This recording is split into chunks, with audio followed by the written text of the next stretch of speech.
പ്രിയ വിദ്യാർത്ഥികളെ, എല്ലാവർക്കും GVHSS അത്തോളിയിലെ physics online ക്ലാസ്സിലേക്ക് സ്വാഗതം. 10ാം ക്ലാസ്സിലെ പാഠപുസ്തകത്തിലെ 1ാം പാഠമായ വൈദ്യുത പ്രവാഹത്തിൻ്റെ ഫലങ്ങൾ അഥവാ ഇഫക്റ്റ് ഓഫ് ഇലക്ട്രിക് കറന്റ് എന്ന പാഠഭാഗമാണ് നാം ഇവിടെ ഇന്ന് ചർച്ച ചെയ്യുന്നത്.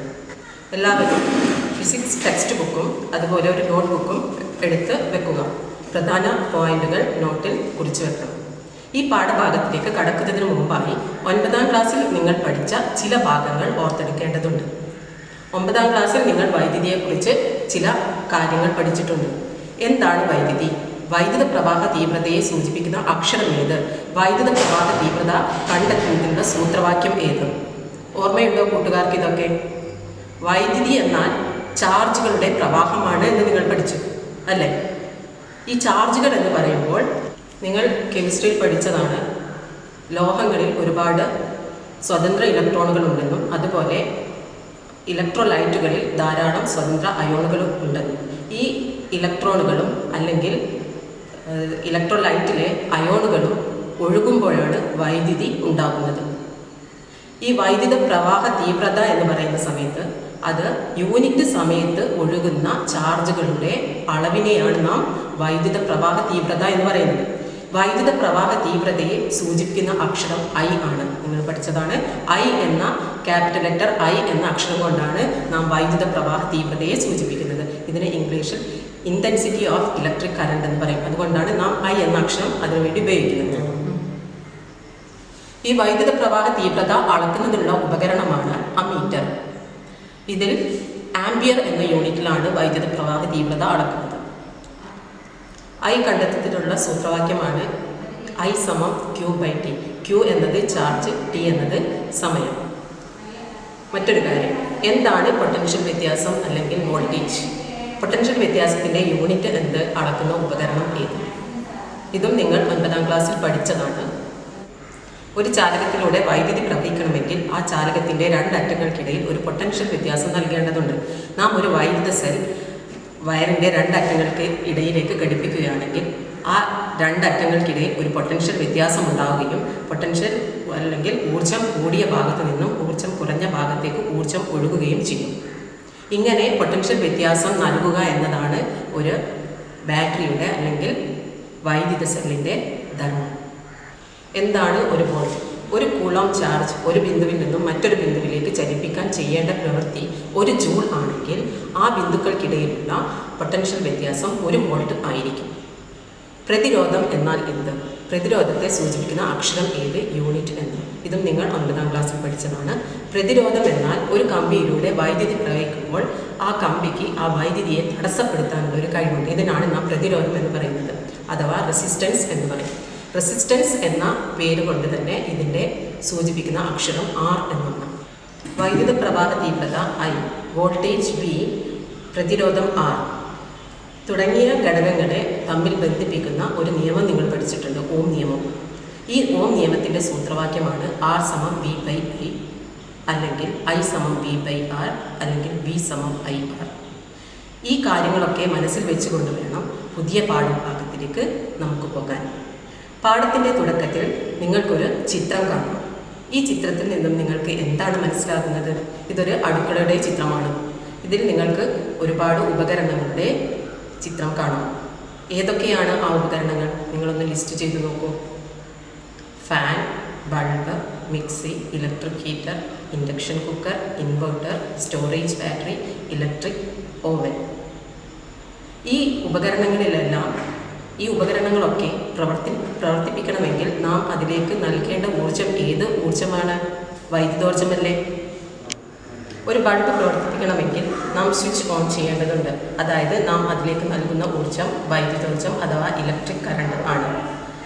ഈ ബൾബ് പ്രവർത്തിക്കുമ്പോൾ നമുക്ക് പുറത്തേക്ക് കിട്ടുന്ന ഊർജം എന്ന് പറയുന്നത് പ്രകാശോർജ്ജമാണ്, അതായത് light energy. So a bulb convert electrical energy to light energy. ഒരു ബൾബ് വൈദ്യുതോർജ്ജത്തെ പ്രകാശോർജ്ജമാക്കി മാറ്റുന്നു. ഒരു ഫാൻ പ്രവർത്തിപ്പിക്കുമ്പോഴും നാം സ്വിച്ച് ഓൺ ചെയ്യേണ്ടതുണ്ട്. ഇതിലേക്കും നാം വൈദ്യുതോർജ്ജം നൽകുന്നു. ഫാൻ കറങ്ങുന്നു, അതായത് യാന്ത്രികോർജ്ജം നമുക്ക് പുറത്തേക്ക് കിട്ടുന്നു. A fan convert electrical energy to mechanical energy. In the same way a electric oven convert electrical energy to heat energy. ഒരു ഇലക്ട്രിക് ഓവൻ വൈദ്യുതോർജ്ജത്തെ താപോർജ്ജമാക്കി മാറ്റുന്നു. ഇതുപോലെ നമുക്ക് ഇൻഡക്ഷൻ കുക്കർ എടുക്കുകയാണെങ്കിൽ അവിടെ വൈദ്യുതോർജ്ജം താപോർജ്ജമായി മാറുന്നു. Electrical energy is convert to heat energy. ഇതുപോലെ നമുക്ക് പല ഉപകരണങ്ങൾ അതിൽ നാം വൈദ്യുതിയാണ് നൽകുന്നതെങ്കിലും നമുക്ക് പുറത്തേക്ക് ലഭിക്കുന്ന ഊർജം വ്യത്യസ്തമാണ്. ടെക്സ്റ്റ് ബുക്കിലെ ടേബിൾ 1.1 എല്ലാവരും പൂർത്തിയാക്കാൻ ശ്രമിക്കുക. ഈ പട്ടിക പൂർത്തിയാക്കാൻ നിങ്ങൾക്ക് സഹായകമായ ഒരു വീഡിയോ കൂടി നിങ്ങൾക്ക് കാണാം. വിവിധ ഉപകരണങ്ങളിൽ വൈദ്യുത പ്രവാഹമുണ്ടാക്കുന്ന ഫലങ്ങൾ എന്തെല്ലാമാണെന്ന് നോക്കൂ. നിങ്ങൾ ഫാൻ ഇടുമ്പോൾ വൈദ്യുതോർജ്ജം യാന്ത്രികോർജ്ജമായി മാറുകയാണ്. അങ്ങനെ ഫാനിന്റെ മോട്ടോർ പ്രവർത്തിക്കുകയും ലീഫുകൾ കറങ്ങി കാറ്റ് ലഭിക്കുകയും ചെയ്യുന്നു. ലൈറ്റ് ഇടുമ്പോൾ വൈദ്യുതോർജ്ജം പ്രകാശോർജ്ജമായി മാറുന്നു. അല്പം താപോർജ്ജവും ഉണ്ടാകുന്നുണ്ട്. മൊബൈൽ ഫോൺ ചാർജ് ചെയ്യാൻ ഘടിപ്പിക്കുമ്പോഴോ ഇവിടെ വൈദ്യുതോർജ്ജം രാസോർജ്ജമായി ബാറ്ററിയിൽ ശേഖരിക്കപ്പെടും. പിന്നീട് ഈ രാസോർജ്ജം തിരികെ വൈദ്യുതോർജ്ജമായി ഫോണിനെ ദീർഘനേരം പ്രവർത്തിപ്പിക്കും. മിക്സിയിലും ഗ്രൈൻഡറിലും മറ്റും വൈദ്യുതോർജ്ജം യാന്ത്രികോർജ്ജമായി മാറി പ്രവൃത്തി ചെയ്യുന്നു. മൈക്രോവേവ് അവനിലും ഇൻഡക്ഷൻ കുക്കറിലും വൈദ്യുതോർജ്ജം പ്രത്യേക വിധങ്ങളിൽ താപോർജ്ജമായി മാറ്റപ്പെടുകയാണ് ചെയ്യുന്നത്. വീടുകളിൽ മാത്രമല്ല, വ്യവസായശാലകളിലും കടകളിലും പെട്രോൾ പമ്പിലും എന്നുവേണ്ട നമുക്ക് ചുറ്റും എല്ലായിടങ്ങളിലും വൈദ്യുതിയുടെ വിവിധ ഫലങ്ങൾ പ്രയോജനപ്പെടുത്തിയാണ് പ്രവർത്തനങ്ങൾ. ഇങ്ങനെ നിങ്ങളുടെ വീട്ടിലെ മറ്റു ഉപകരണങ്ങൾ എടുത്തു നോക്കൂ. അവയിലും ഇതുപോലെ വൈദ്യുതോർജ്ജം മറ്റു പല ഊർജ്ജ രൂപങ്ങളായി മാറുന്നതായി കാണും. ഇസ്തിരിപ്പെട്ടി വൈദ്യുതോർജ്ജം താപോർജ്ജമായി മാറുന്നു. An iron box convert electrical energy to heat energy. ഫോണിലെ ബാറ്ററി ചാർജ് ചെയ്യുന്ന സമയത്ത് നാം സ്വിച്ച് ഓൺ ചെയ്യുന്നു, വൈദ്യുതോർജ്ജം നൽകുന്നു. ഈ വൈദ്യുതോർജ്ജത്തെ അതിനകത്ത് ചില രാസപ്രവർത്തനങ്ങൾ നടന്ന് രാസോർജ്ജമായി സംഭരിച്ചു വെക്കുകയാണ് ചെയ്യുന്നത്. ഇങ്ങനെ വൈദ്യുതിയെ നമുക്ക് എളുപ്പത്തിൽ മറ്റു ഊർജ്ജ രൂപങ്ങളിലേക്ക് മാറ്റിയെടുക്കാൻ കഴിയും. ഇതുകൊണ്ട് തന്നെയാണ് നാം ഇന്ന് ഏറ്റവും കൂടുതലായിട്ട് ഉപയോഗിക്കുന്ന ഊർജ്ജ രൂപം എന്നത് വൈദ്യുതിയാണ്. ഈ വൈദ്യുതി നാം ഒരിക്കലും പാഴാക്കാതെ വളരെ ശ്രദ്ധിച്ചു വേണം ഉപയോഗിക്കാൻ. വൈദ്യുതി നമ്മുടെ നിത്യജീവിതത്തെ എത്രത്തോളം സ്വാധീനിക്കുന്നു എന്ന് നിങ്ങൾക്ക് ഒരു വീഡിയോയിലൂടെ കാണാം. വൈദ്യുത പ്രവാഹത്തിന്റെ ഫലങ്ങൾ. നമുക്ക് ചുറ്റും ഒന്ന് കണ്ണോടിച്ചാൽ മാനവ പുരോഗതിയുടെ അസംഖ്യം അടയാളങ്ങൾ ഇതൾ വിരിയുന്നത് കാണാം. മനുഷ്യ സമൂഹം കൈവരിച്ച നേട്ടങ്ങളുടെ എത്രയെത്ര ദൃശ്യങ്ങൾ.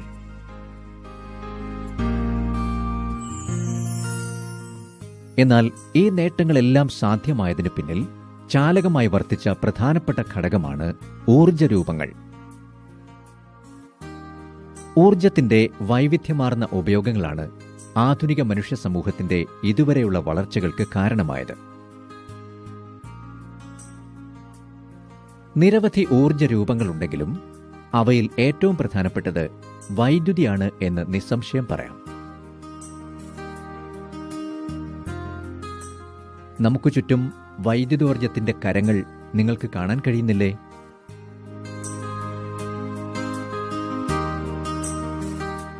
വാഹനങ്ങളുടെ ലൈറ്റുകൾ പ്രകാശിക്കണമെങ്കിൽ വൈദ്യുതി വേണം. ഇവിടെ വാഹനത്തിന്റെ എഞ്ചിൻ പ്രവർത്തിക്കുമ്പോൾ ഒരു ചെറിയ ജനറേറ്റർ ഉൽപ്പാദിപ്പിക്കുന്ന വൈദ്യുതി സ്റ്റോറേജ് ബാറ്ററി വഴി സംഭരിച്ചാണ് ഉപയോഗിക്കുന്നത്. വാഹനത്തിന്റെ ലൈറ്റുകൾ മാത്രമല്ല, ഹോണും AC-യും മ്യൂസിക് സിസ്റ്റവുമെല്ലാം പ്രവർത്തിപ്പിക്കുന്നത് വൈദ്യുതിയാണ്. നിങ്ങളുടെ മൊബൈൽ ഫോൺ പ്രവർത്തിക്കണമെങ്കിലും വൈദ്യുതി വേണം. ഫോണിലെ ബാറ്ററിയിൽ നിന്ന് പ്രവഹിക്കുന്ന വൈദ്യുതിയാണ് പ്രവർത്തനം സാധ്യമാക്കുന്നത്. മൊബൈൽ ടവറുകൾ പ്രവർത്തിക്കണമെങ്കിലും വൈദ്യുതി വേണം. TV പ്രവർത്തിക്കുന്നത് വൈദ്യുതി കൊണ്ടല്ലേ? നമുക്ക് ദൃശ്യങ്ങൾ പകർത്തി നൽകണമെങ്കിൽ ക്യാമറ വേണം, അല്ലേ? ആകട്ടെ, ക്യാമറകൾ പ്രവർത്തിക്കുന്നതും ഏത് ഊർജ്ജരൂപം ഉപയോഗിച്ചാണ്? വൈദ്യുതി. ക്യാമറകളിലെ ബാറ്ററിയിൽ രാസോർജ്ജം വൈദ്യുതോർജ്ജമായി മാറി അവയെ പ്രവർത്തിപ്പിക്കുന്നു. നമ്മുടെ വീട്ടിലെ ഫ്രിഡ്ജും മിക്സിയും മറ്റ് നിരവധി ഉപകരണങ്ങളും വൈദ്യുതി ഉപയോഗിച്ചാണ് പ്രവർത്തിക്കുന്നത്, അല്ലേ? ഇവിടെയെല്ലാം ഒരു പൊതുവായ കാര്യം നിങ്ങൾ ശ്രദ്ധിച്ചു കാണും. വൈദ്യുതിയെ മറ്റു പലവിധ രൂപങ്ങളിലേക്കും അനായാസേന മാറ്റാൻ കഴിയും എന്ന കാര്യം. ഇതുതന്നെയാണ് വൈദ്യുതോർജ്ജത്തിന്റെ ഏറ്റവും വലിയ മേന്മയും. വൈദ്യുതിയുടെ വിവിധ ഫലങ്ങൾ നിങ്ങൾ കണ്ടുവന്നു.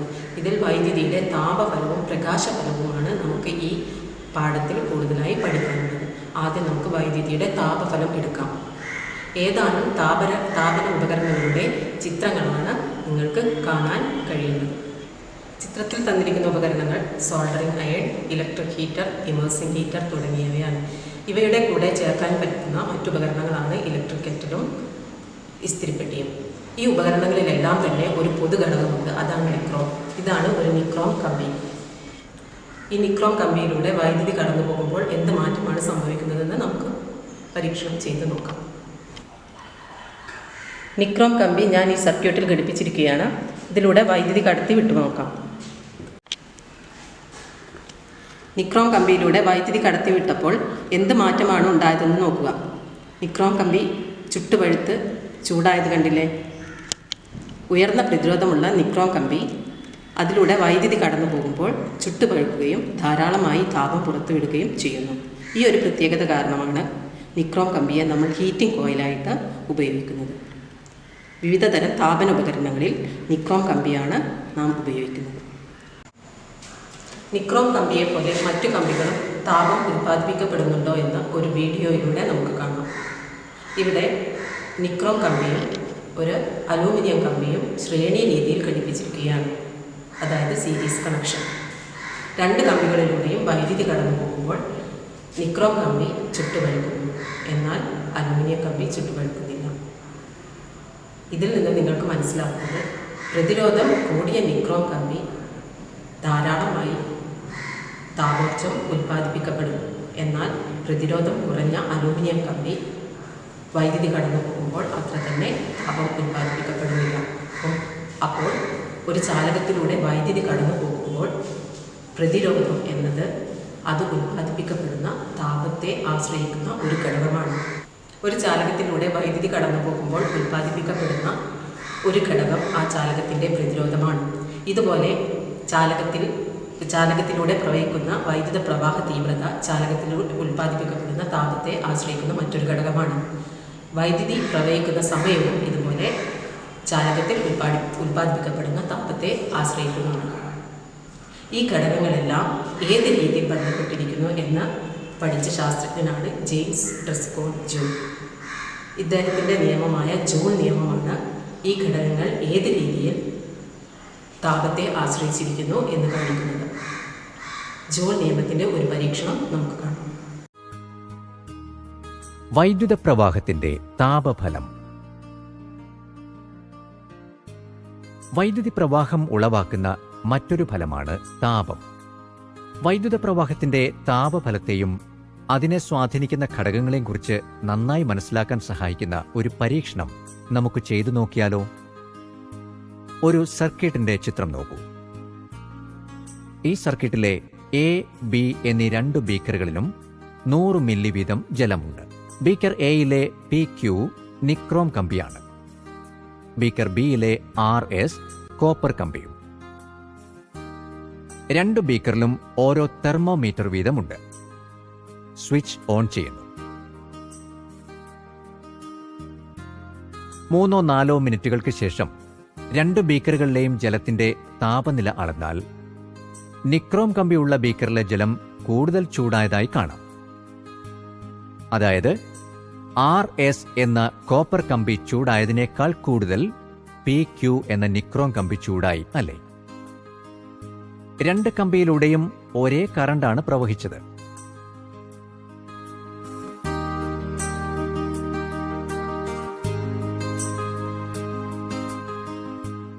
വ്യത്യസ്ത പ്രതിരോധമുള്ള ചാലകങ്ങളിൽ കൂടി ഒരേ കറണ്ട് പ്രവഹിച്ചാൽ പ്രതിരോധം കൂടിയ ചാലകം കൂടുതൽ ചൂടാകും.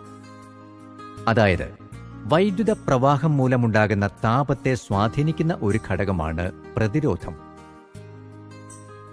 H/R എന്ന് സൂചിപ്പിക്കാം.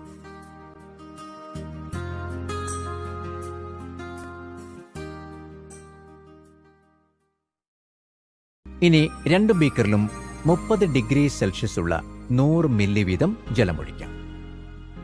ഇത്തവണ കറണ്ട് 2 ആംപിയർ ആക്കുന്നു. ഇനി 3 മിനിറ്റ് തന്നെ സർക്യൂട്ട് ഓണാക്കി വയ്ക്കാം. ഇതാ, നിക്രോം കമ്പിയുള്ള ബീക്കറിലെ ജലം നേരത്തെ 3 മിനിറ്റ് കൊണ്ട് 36 ഡിഗ്രി സെൽഷ്യസ് ആയിരുന്നുവെങ്കിൽ ഇത്തവണ 30 ഡിഗ്രിയിൽ നിന്ന് 40 ഡിഗ്രി സെൽഷ്യസ് ആയി ഉയർന്നിരിക്കുന്നു. അതായത് സർക്യൂട്ടിൽ കറണ്ടിന്റെ തീവ്രത കൂടിയപ്പോൾ താപവും കൂടി, അല്ലേ? അപ്പോൾ വൈദ്യുത പ്രവാഹം മൂലമുണ്ടാകുന്ന താപത്തെ സ്വാധീനിക്കുന്ന മറ്റൊരു ഘടകമാണ് കറണ്ട്, ഐ. വൈദ്യുത പ്രവാഹ തീവ്രതയുടെ അഥവാ കറണ്ടിന്റെ വർഗത്തിന് ആനുപാതികമായിരിക്കും ഉളവാകുന്ന താപം. ഇതിനെ എച്ച് അനുപാതം I² എന്ന് സൂചിപ്പിക്കാം. ഇനി ഇതേ സർക്യൂട്ടിൽ കൂടി വൈദ്യുതി പ്രവഹിക്കുന്ന സമയം കൂട്ടുമ്പോഴോ? ഇപ്പോൾ 5 മിനിറ്റ് കഴിഞ്ഞുള്ള റീഡിംഗ് നോക്കാം. നിക്രോം ഉള്ള ബീക്കറിലെ ജലത്തിന്റെ താപനില 44 ഡിഗ്രി സെൽഷ്യസ് ആയി ഉയർന്നു, അല്ലേ? കോപ്പർ കമ്പിയുള്ള ബീക്കറിലോ 37 ഡിഗ്രി സെൽഷ്യസ് ആണ് താപനില.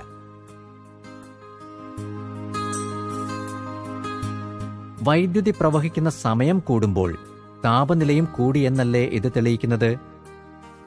അതായത് വൈദ്യുത പ്രവാഹത്തിന്റെ താപഫലത്തെ സ്വാധീനിക്കുന്ന ഒരു ഘടകമാണ് സമയം അഥവാ എച്ച് അനുപാതം T.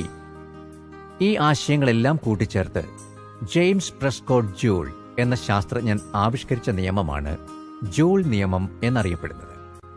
ജൂൾ നിയമം അനുസരിച്ച് വൈദ്യുതി പ്രവഹിക്കുന്ന ഒരു ചാലകത്തിൽ ഉൽപ്പാദിപ്പിക്കപ്പെടുന്ന താപത്തിന്റെ അളവ് വൈദ്യുത പ്രവാഹ തീവ്രതയുടെ വർഗത്തിന്റെയും ചാലകത്തിന്റെ പ്രതിരോധത്തിന്റെയും വൈദ്യുതി പ്രവഹിക്കുന്ന സമയത്തിന്റെയും ഗുണനഫലത്തിന് തുല്യമായിരിക്കും. അതായത് H I² RT. ഇവിടെ I എന്നത് ആംപെയർ യൂണിറ്റിലുള്ള വൈദ്യുത പ്രവാഹ തീവ്രതയാണ്. R ഓം യൂണിറ്റിലുള്ള പ്രതിരോധവും T സെക്കൻഡിലുള്ള സമയവുമാണ്. ഈ സമവാക്യം ഉപയോഗിച്ച് മറ്റു ചില ബന്ധങ്ങളും നമുക്ക് രൂപീകരിക്കാം. ഓം നിയമം അനുസരിച്ച് വോൾട്ട് എന്നാൽ ആംപെയർ ഗുണം പ്രതിരോധം ആണല്ലോ. അതായത് V I ഗുണം R. അങ്ങനെയെങ്കിൽ R V ഭാഗം I, I V ഭാഗം R. H I² RT എന്ന സമവാക്യത്തിൽ Iക്കു പകരം V ഭാഗം R നൽകുമ്പോൾ H V ഭാഗം R ഗുണം V ഭാഗം R ഗുണം RT V² RT ഭാഗം R². H V² T ഭാഗം R. ഒരു സർക്യൂട്ടിലെ കറണ്ടിന്റെ അളവ് ഇരട്ടിയാക്കിയാലോ? അപ്പോൾ സമവാക്യമനുസരിച്ച് H 2I² ഗുണം RT 4I² RT. അതായത് കറണ്ട് ഇരട്ടിയാക്കിയാൽ താപം 4 മടങ്ങാകും. അതുപോലെ സർക്യൂട്ടിലെ പ്രതിരോധം ഇരട്ടിയാക്കി നോക്കാം. അപ്പോൾ H I² RT ഭാഗം 2. അപ്പോൾ പ്രതിരോധം ഇരട്ടിച്ചാൽ താപം പകുതിയാകും. വൈദ്യുതി പ്രവാഹത്തിന്റെ താപഫലത്തെ ഉപയോഗപ്പെടുത്തുന്ന പലതരം ഉപകരണങ്ങൾ നമ്മൾ ഉപയോഗിക്കാറുണ്ട്. Electric heater, soldering iron, water heater തുടങ്ങിയവ ഇതിനുദാഹരണങ്ങളാണ്. ഇവയിലെല്ലാം താപം ഉൽപ്പാദിപ്പിക്കുന്ന ഹീറ്റിംഗ് കോയിലുകൾ നിർമ്മിച്ചിരിക്കുന്നത് നിക്രോം ഉപയോഗിച്ചാണ്. നിക്കൽ, ക്രോമിയം, അയൺ, മാംഗനീസ് എന്നീ ലോഹങ്ങളുടെ സങ്കരമാണ് നിക്രോം. നിക്രോമിന് പല മേന്മകളുണ്ട്. അതിന് ഉയർന്ന റെസിസ്റ്റിവിറ്റി അഥവാ പ്രതിരോധശേഷിയുണ്ട്. ഉയർന്ന മെൽറ്റിംഗ് പോയിന്റ് അഥവാ ദ്രവണാങ്കമുണ്ട്. ചുട്ടുപഴുത്ത അവസ്ഥയിൽ വായുവുമായി സമ്പർക്കത്തിൽ വന്നാലും ഓക്സീകരിക്കപ്പെടാതെ ദീർഘനേരം നിലനിൽക്കാൻ കഴിവുണ്ട്. ജൂൾ നിയമത്തിന്റെ ഈ പരീക്ഷണം കണ്ടപ്പോൾ നിങ്ങൾക്ക് എന്താണ് മനസ്സിലായത്? വൈദ്യുതി പ്രവഹിക്കുന്ന ഒരു ചാലകത്തിൽ ഉൽപ്പാദിപ്പിക്കപ്പെടുന്ന താപം ചാലകത്തിലൂടെയുള്ള വൈദ്യുത പ്രവാഹ തീവ്രതയെയും ചാലകത്തിൻ്റെ പ്രതിരോധത്തെയും ചാലകത്തിലൂടെ ഒഴുകുന്ന വൈദ്യുതിയുടെ സമയത്തെയും ആശ്രയിച്ചിരിക്കുന്നു എന്നല്ലേ? സർ ജെയിംസ് പ്രെസ്കോട്ട് ജൂൾ ഈ ഘടകങ്ങളെല്ലാം താപവുമായി ഏത് രീതിയിൽ ബന്ധപ്പെട്ടിരിക്കുന്നു എന്ന് മനസ്സിലാക്കാൻ പരീക്ഷണങ്ങൾ ആവർത്തിച്ചു ചെയ്തു. ഓരോ തവണയും പ്രതിരോധം, വൈദ്യുത പ്രവാഹ തീവ്രത, സമയം എന്നിവയിൽ മാറ്റം വരുത്തുകയുണ്ടായി. അപ്പോൾ അദ്ദേഹം മനസ്സിലാക്കിയ ഒരു കാര്യം, പ്രതിരോധം ഇരട്ടിപ്പിച്ചപ്പോൾ താപം നേരെ ഇരട്ടിയായി, പ്രതിരോധം പകുതിയാക്കി കുറച്ചപ്പോൾ ഉണ്ടായ താപവും പകുതിയായി കുറഞ്ഞു. അതേപോലെ സമയം ടി ഇരട്ടിപ്പിച്ചപ്പോൾ താപം ഇരട്ടിയായി കൂടി, ടി പകുതിയാക്കിയപ്പോൾ ഉണ്ടായ താപം പകുതിയായി കുറഞ്ഞു. എന്നാൽ വൈദ്യുത പ്രവാഹ തീവ്രത, അതായത് ഐ, ഇരട്ടിപ്പിച്ചപ്പോൾ താപം 4 മടങ്ങായാണ് വർദ്ധിച്ചത്. അതേപോലെ ഐ പകുതിയായി കുറച്ചപ്പോൾ ഉണ്ടായ താപം 1/4 കുറഞ്ഞു. ഇതിൽ നിന്നും അദ്ദേഹം മനസ്സിലാക്കിയ നിഗമനം എന്താണെന്ന് വെച്ചാൽ, വൈദ്യുതി പ്രവഹിക്കുന്ന ഒരു ചാലകത്തിൽ ഉൽപ്പാദിപ്പിക്കപ്പെടുന്ന താപം ആ ചാലകത്തിലൂടെ കടന്നുപോകുന്ന വൈദ്യുതിയുടെ വർഗത്തിനാണ് നേർ അനുപാതത്തിൽ. ഈ നിഗമനങ്ങൾ ഒരുമിച്ച് കൂട്ടി അദ്ദേഹം ഒരു സൂത്രവാക്യം ഉണ്ടാക്കുകയുണ്ടായി. അതാണ് എച്ച് ആനുപാതികമാണ് I²RT. ജൂൾ നിയമം ഈ രീതിയിൽ പ്രസ്താവിക്കാം. വൈദ്യുതി പ്രവഹിക്കുന്ന ഒരു ചാലകത്തിൽ ഉൽപ്പാദിപ്പിക്കപ്പെടുന്ന താപത്തിൻ്റെ അളവ് വൈദ്യുത പ്രവാഹ തീവ്രതയുടെ വർഗത്തിൻ്റെയും ചാലകത്തിൻ്റെ പ്രതിരോധത്തിൻ്റെയും വൈദ്യുതി പ്രവഹിക്കുന്ന സമയത്തിൻ്റെയും ഗുണനഫലത്തിന് നേർ അനുപാതത്തിലാണ്. എച്ച് എന്നത് താപത്തിൻ്റെ, അതായത് ഹീറ്റിൻ്റെ ചുരുക്കെഴുത്തായി എടുത്താൽ എച്ച് ആനുപാതികമാണ് I²RT. എച്ച് ആനുപാതികമാണ് I²RT. The heat generated H in a current carrying conductor is directly proportional to the product of the square of the current in the conductor, the resistance of the conductor and the time of flow of current. ഇതിനെ joule നിയമം എന്ന പേരിൽ അറിയപ്പെടുന്നു. Joule നിയമപ്രകാരം H ആനുപാതികമാണ് I²RT. ഇത് പിന്നീട് അദ്ദേഹം എച്ച് സമം I²RT എന്ന് തെളിയിച്ചു. ഈ സൂത്രവാക്യം വെച്ച് നമുക്ക് ഗണിത പ്രശ്നങ്ങൾ നിർദ്ധാരണം ചെയ്യേണ്ടതായിട്ടുണ്ടാകും. ഗണിത പ്രശ്നങ്ങൾ നിർദ്ധാരണം ചെയ്യുമ്പോൾ നമ്മൾ ശ്രദ്ധിക്കേണ്ട ഒരു കാര്യം, എപ്പോഴും ഗണിത പ്രശ്നങ്ങളിൽ I, R, T എന്നീ വരികൾ തന്നെ തരണം എന്നില്ല. പകരം വോൾട്ടേജ് V, R, T എന്നിവ തന്നിട്ട് താപം കണ്ടെത്താൻ നമ്മളോട് ചോദിക്കാം. അതേപോലെ ആറിന് പകരം, അതായത് പ്രതിരോധത്തിന് പകരം വോൾട്ടേജ്, കറണ്ട്, സമയം VIT എന്നിവ തന്നിട്ടും നമ്മോട് ഗണിത പ്രശ്നങ്ങൾ നിർദ്ധാരണം ചെയ്യേണ്ടതായിട്ട് ചോദിക്കും. ഈ സമയങ്ങളിൽ നമ്മൾ മറ്റു ചില സൂത്രവാക്യങ്ങൾ കൂടി കണ്ടെത്തുകയാണെങ്കിൽ നമുക്ക് എളുപ്പത്തിൽ ഈ ഗണിത പ്രശ്നങ്ങൾ നിർദ്ധാരണം ചെയ്യാൻ കഴിയും. ഇത് എങ്ങനെ മറ്റു സമവാക്യങ്ങൾ ഉണ്ടാക്കാം എന്ന് നമുക്ക് നോക്കാം. ജൂൾ നിയമത്തിൽ നിങ്ങൾ പഠിച്ച സൂത്രവാക്യം H സമം I²RT. ഈ സൂത്രവാക്യത്തിൽ ഓം നിയമത്തിൻ്റെ സൂത്രവാക്യം ആരോപിച്ചാൽ എന്ത് സംഭവിക്കുന്നു എന്ന് നോക്കാം. I സമം V/R. ഇത് ഓം നിയമവുമായി ബന്ധപ്പെട്ട സൂത്രവാക്യമാണ്. H സമം Iക്ക് പകരം ഞാൻ V/R കൊടുക്കുന്നു. V/R the whole square R. അതായത് V²/R²RT. ഇവിടെയുള്ള ഒരാളും ആറും വെട്ടിപ്പോകും. ബാക്കി എടുക്കുന്നത് V²T/R. H സമം V²T/R എന്നത് ജൂൾ നിയമവുമായി ബന്ധപ്പെട്ട രണ്ടാമത്തെ സൂത്രവാക്യമാണ്. ഗണിത പ്രശ്നത്തിൽ VRT, അതായത് വോൾട്ടേജ്, റെസിസ്റ്റൻസ്, ടൈം തുടങ്ങിയവയാണ് തരുന്നതെങ്കിൽ നമുക്ക് ഈ സൂത്രവാക്യം ഉപയോഗിച്ചുകൊണ്ട് ഗണിത പ്രശ്നങ്ങൾ നിർദ്ധാരണം ചെയ്യാം. മൂന്നാമതായി ഒരു സൂത്രവാക്യം കൂടി രൂപീകരിക്കേണ്ടതുണ്ട്. വീണ്ടും ജൂൾ നിയമത്തിലേക്ക് H സമം I²RT. ഇതിൽ ആറിന് പകരം ഞാൻ വീണ്ടും ഓം നിയമത്തിലെ സൂത്രവാക്യം ആരോപിക്കുകയാണ്. R സമം V/I. H സമം I². ആറിന് പകരം V/I എന്നെടുത്തു. ഒരയും അയും ക്യാൻസൽ ചെയ്തു. ബാക്കി വരുന്നത് I/V/T എന്നാണ്. ഇത് നമുക്ക് H സമം V/I/T എന്നെഴുതാം. ഇതാണ് മൂന്നാമത്തെ സൂത്രവാക്യം. ഇവിടെ നമുക്ക് വോൾട്ടേജ്, കറണ്ട്, ടൈം എന്നിവയാണ് തന്നതെങ്കിൽ നമുക്ക് ഈ സൂത്രവാക്യം വെച്ച് ഗണിത പ്രശ്നം എളുപ്പത്തിൽ നിർദ്ധാരണം ചെയ്യാം. ഇപ്പോൾ ജൂൾ നിയമവുമായി ബന്ധപ്പെട്ട് നിങ്ങൾ 3 സൂത്രവാക്യങ്ങൾ പഠിച്ചു. ഒന്ന് H=I²RT, രണ്ടാമത്തത് H=V²T/R, മൂന്നാമത്തത് H=VIT. ഈ 3 സൂത്രവാക്യങ്ങളും നന്നായി മനസ്സിലുറപ്പിക്കുകയാണെങ്കിൽ ഒരു ചാലകത്തിലൂടെ വൈദ്യുതി കടന്നു പോകുമ്പോൾ ഉത്പാദിപ്പിക്കപ്പെടുന്ന താപത്തിൻ്റെ ഗണിത പ്രശ്നങ്ങൾ വളരെ ഈസി ആയിട്ട് നിങ്ങൾക്ക് സോൾവ് ചെയ്യാൻ കഴിയും.